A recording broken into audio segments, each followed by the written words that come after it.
81. Here we go.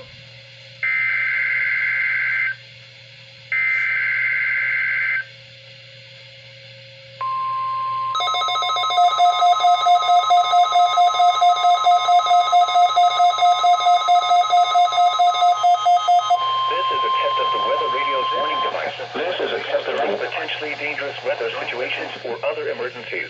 Specially built receivers are automatically activated to warn of the impending hazard. Tests of these receivers are normally conducted by the National Weather Service every Wednesday between 11 a.m. and noon.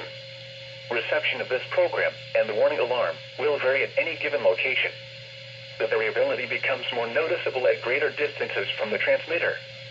To provide the most consistent warning service possible, the warning alarm will be activated for warnings, selected watches, and other environmental emergencies affecting the following North Carolina counties: Alamance, Alexander, Allegheny, Anson, Bertie, Cabarrus, Caswell, Chatham, Davidson, Davie, Durham, Edgecombe, Forsyth, Franklin, Granville, Greene, Guilford, Halifax, Harnett, Hoke, Iredell, Johnston, Lee, Martin, Montgomery, Moore, Nash, Northampton, Orange, Person, Pitt, Randolph, Richmond, Rockingham, Royan, Scotland, Stanley, Stokes, Surrey, Union, Vance, Wake, Warren, Wayne, Wilkes, Wilson, and Yadkin.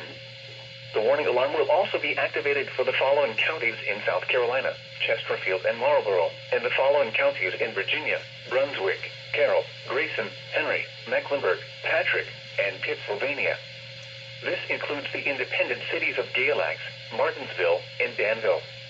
Repeating, the National Weather Service has just activated the public warning alarm tone in the test of the Weather Radio's warning alarm system.